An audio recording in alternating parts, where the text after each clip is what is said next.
e alunas, bem-vindos a mais uma aula de ciência. Eu sou a professora Isabel e hoje nós vamos caminhar aí pelos sistemas de coordenação. Vamos ver quais são os sistemas que participam desse sistema de coordenação. Mas antes, temos alguns avisos, né? Vamos começar falando a respeito desse nosso momento ao vivo, pessoal.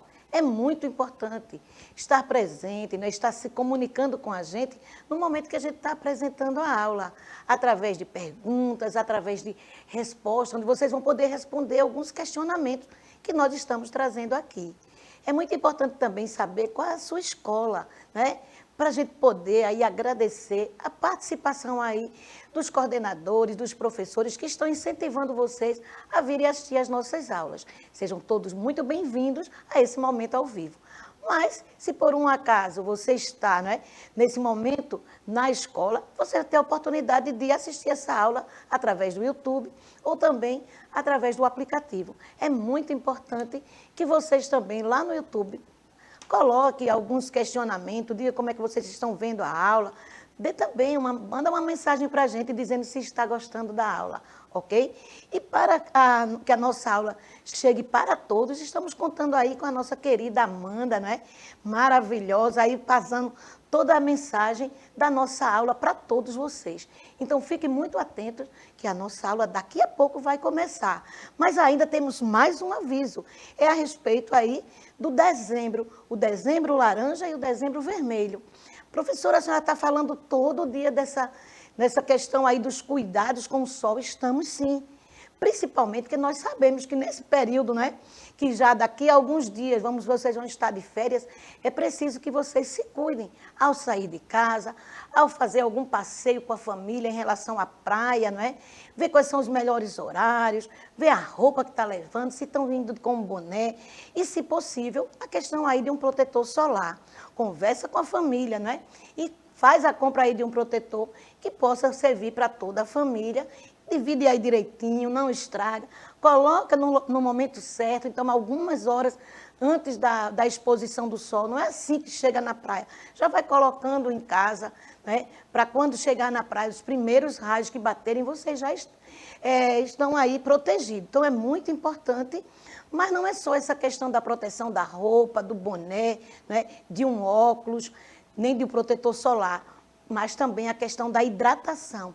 É muito importante que nesses momentos, nesses dias mais quentes, né, a gente possa tomar bastante água. Eu sei que alguns de vocês esquecem aí da água. Então, coloca aí um copo junto de vocês na hora da aula, leva uma garrafinha, né, no momento que vai para a escola, deixa essa água bem pertinho de vocês para que vocês possam se hidratar durante todo o dia. E em relação aí à questão do dezembro vermelho, né, a questão aí de proteção, a questão dessa defesa em relação à AIDS, onde eu sempre estou falando para vocês em relação aí que o preconceito é o pior sintoma. Estou convidando vocês a, né, serem mais solidários a essas pessoas que estão, às vezes, até perto de vocês e que já testaram o soro positivo, que já estão aí fazendo seu tratamento. Então, é muito importante a solidariedade, saber que a gente pode estar próximo, que a gente pode ajudar, que essas pessoas podem contar aí com a palavra amiga, né? Com uma história para que a gente tire dessas pessoas um belo sorriso. E aí eu vou chamar a professora Cláudia, né, para ela dizer como é que está o chat e o que é que ela pode falar para a gente e também em relação ao dezembro laranja e vermelho, Cláudia. Bem, professora, aqui nós já estamos com uma participação pequena, mas já estamos começando a nossa aula, e é muito importante a relação da prevenção do dezembro laranja e a questão também da AIDS, né? Hoje, segundo dados da UNAIDS, em Pernambuco, 87% das pessoas portadoras, após entrevistas, eles dizem da dificuldade de contar aos familiares, às pessoas ao seu redor, devido ao grande preconceito ainda. Então, vamos acabar, não é, esse preconceito, como nossos alunos já disseram que não devemos ter, procurar os postos de saúde para o tratamento às pessoas que são portadoras, não é, para ter uma vida mais saudável, e também procurar os postos de saúde em algum caso de violência, porque já existe, violência sexual já existe os remédios que são dados imediatamente durante assim acompanhamento de 28 dias para evitar também uma contaminação. Então, a prevenção é tudo e vamos acabar com o preconceito com essas pessoas portadoras. Lembrando que a cada dia mais pessoas estão sendo contaminadas. E então, a prevenção é tudo. Muito cuidado. É bem interessante, Cláudia, quando você fala dessa questão aí de algum tipo de violência sexual. Então, é muito importante nessa questão de procurar, não é, fazer esse tratamento, mesmo que você não tenha certeza. Então, vamos lá, na dúvida, vamos fazer o tratamento que não vai fazer mal, muito pelo contrário, vai fazer bem. Mas agora, vamos conversar aí sobre esse nosso tema de hoje, né? Essa questão do sistema de coordenação, que é bem interessante. Ele vai estar apoiado em 2 sistemas que nós já estudamos, que é a questão do sistema nervoso e do sistema endócrino. Então, para falar aí a respeito desse sistema, né, esse sistema de coordenação, a gente vai ver que eu vou falar de algumas coisas. Você diz, professora, a gente já viu isso quando estudamos o sistema nervoso, ou já vimos isso quando estudamos o sistema endócrino. Pois é, o sistema de coordenação, ele vem mostrar que esses 2 sistemas, eles trabalham lado a lado. Uma grande parceria em relação aí ao sistema endócrino e ao sistema nervoso. E aí, relembrando, o sistema nervoso e o sistema endócrino, eles são sistemas reguladores. Outra coisa muito importante, eles usam mensageiros químicos. Então, tanto o sistema nervoso como o sistema endócrino, eles estão trabalhando aí com mensageiros químicos através de substâncias. E essas substâncias nós já vimos que são os hormônios. Afeta a função dos sistemas de órgãos diversos. Então, esse sistema endócrino, juntamente com o sistema nervoso, formando esse grande sistema de coordenação, eles estão aí, olha, eles têm função de afetar qualquer órgão do nosso corpo. Veja que interessante. Mas, ao mesmo tempo, né, eles têm aí esse poder de coordenar a atividade do corpo. Então, o sistema endócrino com o sistema nervoso são muito importantes, mas eles juntos vão formar um novo sistema, que é o sistema de coordenação. E o que é que vocês não podem esquecer? Que esse sistema usam mensageiros químicos. Eles usam substâncias que são lançadas no sangue e o nosso sangue vai se encarregar de distribuir. Vamos continuar. Então, aí, né, eu estou colocando para vocês o sistema de coordenação nervosa e endócrina. Então, como eu acabei de falar, esse sistema de coordenação, que eu dei apenas esse título no início, mas ele é tudo isso, sistema de coordenação nervosa, né, essa coordenação e essa questão também da endócrina. Então, eles estão aí atentos a tudo o que acontece no nosso corpo, que eles possam agir, que eles possam afetar, que eles possam contribuir com o funcionamento, o bom funcionamento do corpo. E aí, como eu falei para vocês, esses sistemas, eles trabalham, né, com essa coordenação. E esse esquema que eu fiz, ele está bem, vamos dizer assim, bem montado para mostrar como é que isso acontece, ok? Então, vamos lá dar uma olhada aí nesse esquema. Olha o que diz o sistema. A glândula endócrina, né, ela está produzindo aí hormônios. E esses hormônios, através do sangue, eles vão atingir o órgão-alvo. Agora, esse órgão-alvo, né, ele vai poder, chegando ao órgão, ele vai atingir um tecido, ele vai atingir as células. Então, eu usei o termo órgão para generalizar, mas que esse hormônio ele vai atingir até a célula. Ele não vai chegar no órgão e parar, não. Ele vai atingir os tecidos desse órgão e, atingindo esse tecido desse órgão, ele vai chegar às células. E o que é que esses órgãos vão fazer? Esses órgãos vão enviar respostas. Esses órgãos vão chegar, não é, a enviar respostas. E essas respostas chegam de volta ao sistema endócrino, que vai ter esse cuidado, desculpa, a glândula endócrina, que vai ter esse cuidado também de enviar essa comunicação para o nosso sistema nervoso. Então, tudo que acontece no nosso corpo, existe aí essa comunicação com o nosso sistema nervoso. Ele realmente tem esse poder de coordenação. E as glândulas endócrinas, elas são coadjuvantes, elas estão aí a postos para colaborar, para contribuir com o bom funcionamento do corpo. Em continuação, a gente vai lembrar nessa questão das glândulas, né? Que essas glândulas são muito importantes. Elas são classificadas em exócrinas, endócrinas e mistas, para a gente lembrar que existem outras glândulas. Exemplo, as glândulas lacrimais, as glândulas que produzem as lágrimas. Elas são exócrinas, elas estão colocando para fora do nosso corpo, como é o caso das sudoríparas, as glândulas do suor. E aí vem as glândulas endócrinas, que eu trouxe como exemplo aí a tireoide, mas como nós já estudamos esse tema, a gente vai saber que tem outras, né? Eu tenho aí a hipófise, eu tenho outras e outras, as glândulas sexuais, né? Eu tenho o pâncreas, que aqui eu estou chamando esse pâncreas de uma glândula mista, né? E essa glândula, ela tanto tem a função de secretar substâncias, como também de eliminar, então por isso que ela é chamada de mista. Nós vamos estudar hoje essa questão dessa glândula, que nós não vimos ainda, mas é importante também a gente lembrar que o sistema endócrino ele é composto por várias glândulas, e essas glândulas produzem e lançam no sangue substâncias reguladoras, e essas substâncias são os hormônios. Então, se alguém questiona você, ou se você pega no seu exercício, lá da escola, né, lá da sua escola regular, ou da Unirec, vai perguntar assim, o que são glândulas? Aí vocês já têm a resposta, né? Elas são substâncias que são lançadas no sangue e têm a função aí de regular alguma parte do nosso corpo. Mas quem produz? Aí a gente vai dizer que no caso aí desses hormônios são produzidos pelo sistema endócrino, pelas glândulas do sistema endócrino. E vamos continuar agora com uma perguntinha. Os hormônios são mensageiros químicos ou físicos? O que é que vocês acham? Eu acabei de falar, né, a respeito de hormônios, eu falei aí do sistema endócrino, do sistema nervoso, que eles precisam de um mecanismo, que precisa que uma substância chegue até o sangue. E a minha pergunta é essa, professora Cláudia, será que os nossos alunos já vão responder aí? Será que eles vão colocar se é letra A ou letra B? Então, vamos ficar atento aí o chat, Cláudia, para no momento que eles responderem, né? Os hormônios são mensageiros, né? Químicos ou físicos. Eu já estou dando aqui uma dica dizendo que essas substâncias elas têm que chegar na corrente sanguínea, tem que chegar no sangue, e o sangue é quem vai distribuir. Então, no momento que aparecer uma resposta, a gente volta aí a essa pergunta. Mas vamos continuar. Também trouxe para vocês a respeito do sistema endócrino, né?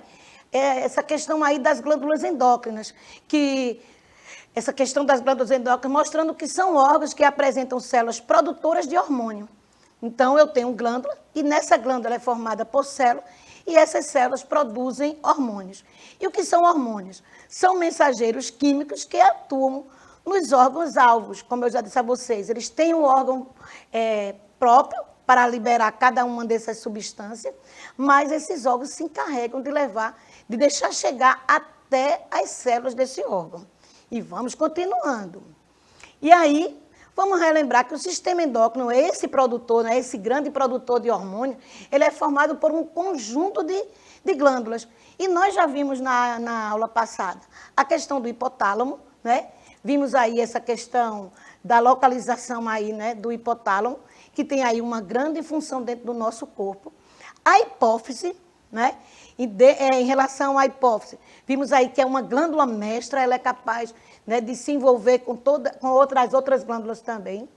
A questão da tireoide, né, que eu acredito que alguns de vocês já ouviram falar de alguém aí na família, né, que está com alguma disfunção na tireoide. E é muito importante a gente lembrar que essa tireoide, esse tipo de glândula, ela consegue equilibrar o nosso corpo, até mesmo em relação à questão da massa, do peso desse corpo, né?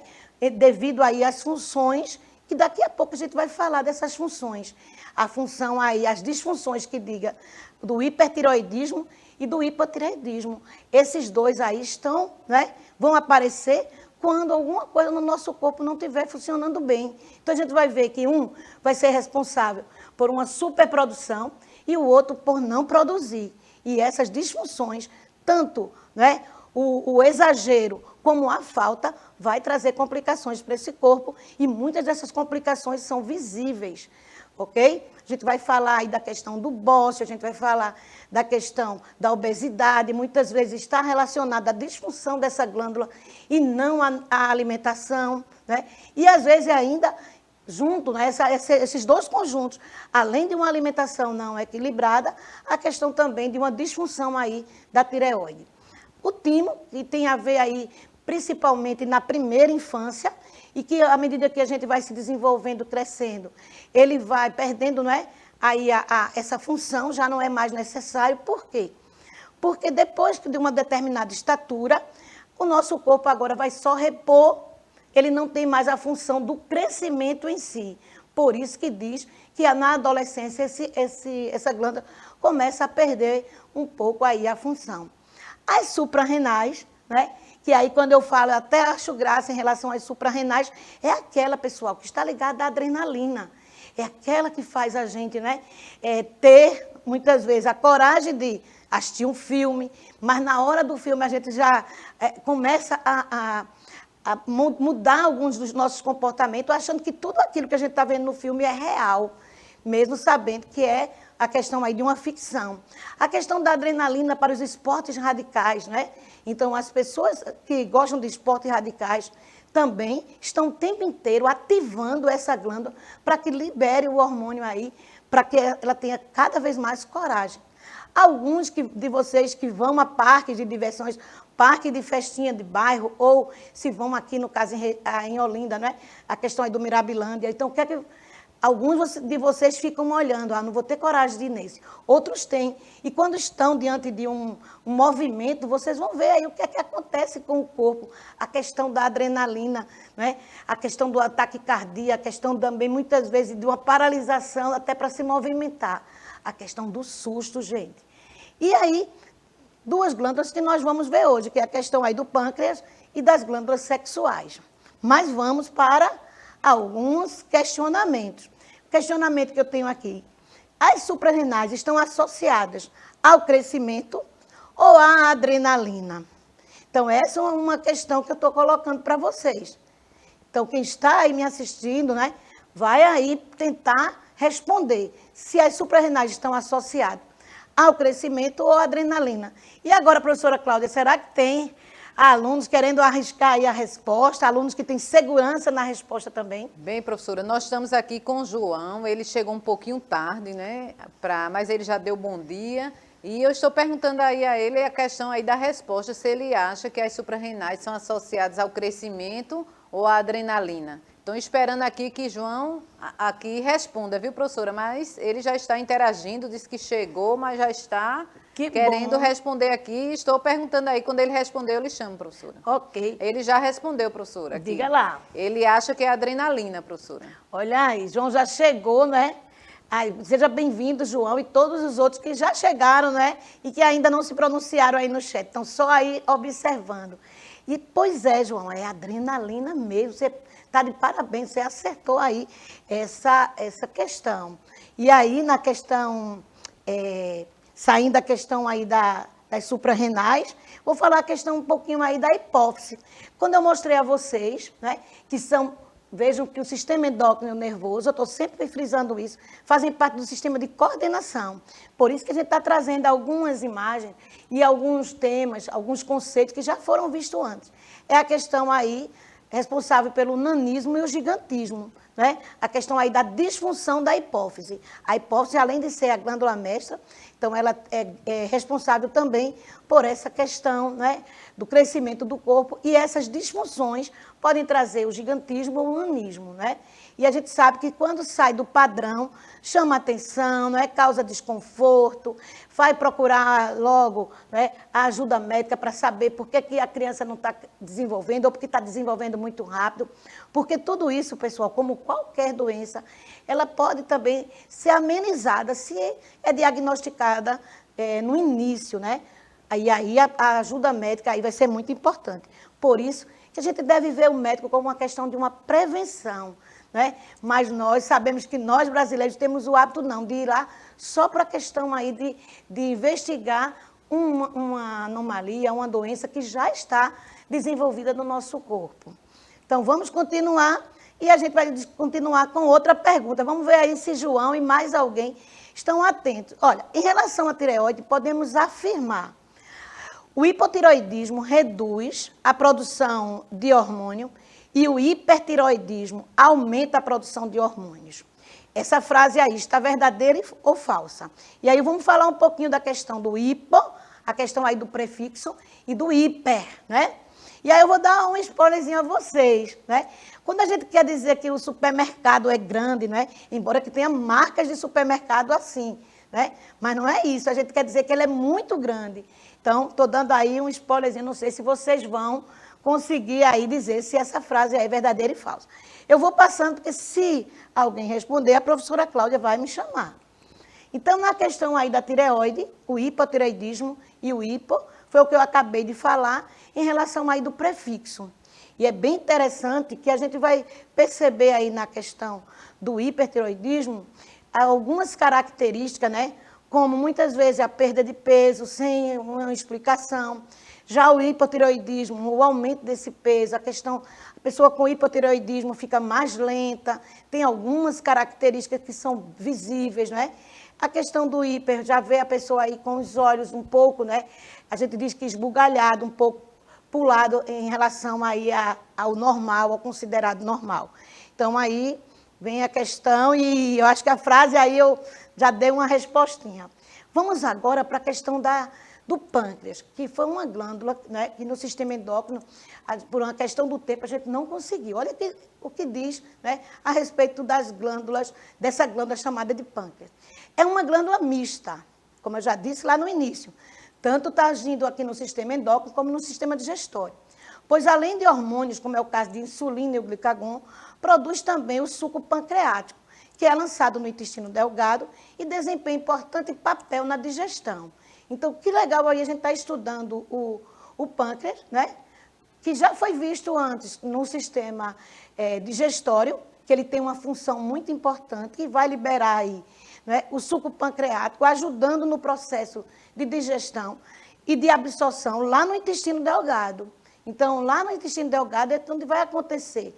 A digestão aconteceu quase completamente lá no estômago e quando chega no intestino delgado é o momento de absorção. Os nutrientes que foram bem digeridos vão ser lançados na corrente sanguínea e aquilo que não foi bem digerido e as fibras vão para o intestino grosso para formar aí a questão das fezes. É também no intestino delgado que é absorvida a água, ingerida aí, né? Não só a água mesmo, como também em alguns alimentos, né? Que uma boa parte dos alimentos contém água. Então, há a questão aí, a grande importância aí em relação ao pâncreas. Mas, gente, quando esse pâncreas não funciona bem, nós vamos ter problemas muito sérios em relação aí ao controle de insulina e glicose. E aí, nessa imagem, eu estou mostrando a vocês a questão do pâncreas, né? Que está aqui liberando, né, a questão dos hormônios. Esse hormônio aqui, ó, a insulina, isso na corrente sanguínea.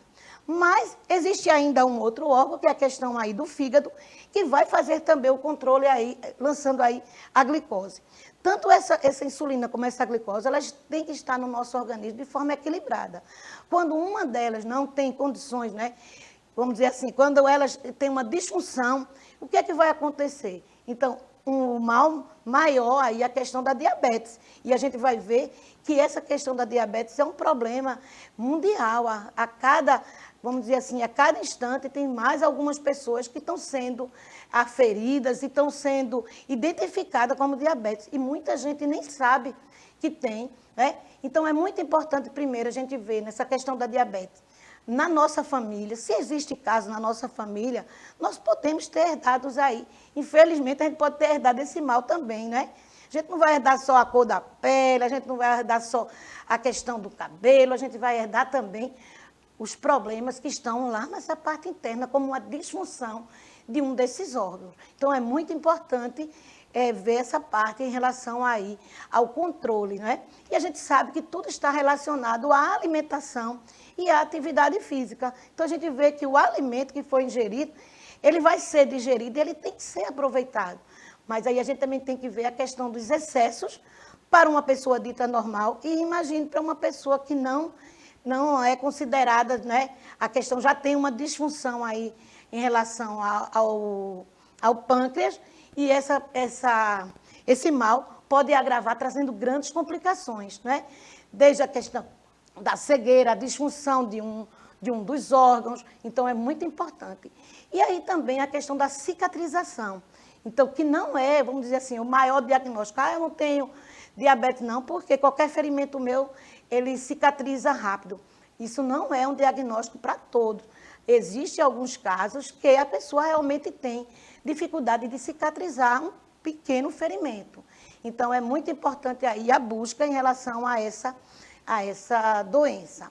E aí, a questão das glândulas sexuais, que também estamos vendo agora a questão dos ovários, dos testículos, né? Onde os ovários produzem a questão aí do progesterona, a questão dos hormônios relacionados com os caracteres sexuais secundários femininos, como é o caso da voz, é o caso aí do desenvolvimento das mamas, o delinear do corpo, como é o caso de uma cintura, dos quadris, então, dos pelos. Então, todas aí são as questões da secundária. Em relação aos testículos, né, presente aí no sexo masculino, produzem diversos hormônios, entre eles, né, o testosterona, responsável também pelos caracteres secundários masculinos. E aí a presença da barba, a voz masculina também, que é muito importante, né, que a gente respeite a mudança aí da voz em relação aos meninos. Muitas vezes a gente fica brincando, tirando onda aí, porque um dia ele acordou com a voz mais grossa, daqui a pouco já voltou aquela voz de criança. Então, é muito importante a gente saber que é algo que acontece no nosso corpo, que é algo que acontece aí na vida dos meninos, e eles precisam ser respeitados, não só em casa, como também aí na escola. Então, aí vai também o meu pedido a vocês. E aqui, algumas modificações, né? E aí a gente vai falar que o sistema nervoso, né? Nós falamos bastante do sistema endócrino, e aqui eu já vou dar um spoilerzinho da próxima aula, que é a questão aí do sistema nervoso, onde nós vamos trabalhar com as doenças do sistema nervoso. E eu vou dar depois, no finalzinho, uma dica aqui para vocês. Eu vou chamar a professora Cláudia para ela se despedir, fazer algumas considerações finais, e quando eu voltar eu vou dar a dica do que eu vou pedir a vocês para a próxima aula. Bem, professora, eu vou agradecer a João, né? Ele é da Escola Dom Bosco, que esteve aqui conosco, e dar um tchauzinho para vocês, me despedindo. Tchau, tchau, pessoal. Pois é, vai aqui o meu pedido. No nosso próximo encontro teremos as doenças do sistema nervoso. E eu vou pedir a vocês uma pesquisa. Pesquise sobre as doenças do sistema nervoso. Eu pesquisei uma só, ótimo. Eu vou pesquisar mais de uma. Tudo bem, pesquise, construa uma tabela e preencha com suas descobertas. Faz uma tabela. Na tabela você bota o nome, né? Do outro lado, você bota algumas características em relação à doença. Traz esse papelzinho para a nossa próxima aula, vai ser muito importante. Eu preparei uma aula pensando nessa conversa. O que vocês descobriram na pesquisa e o que eu estou trazendo aqui para vocês. Então, eu estou me despedindo, volto com vocês na próxima aula e conto com vocês. Tchau, tchau, pessoal.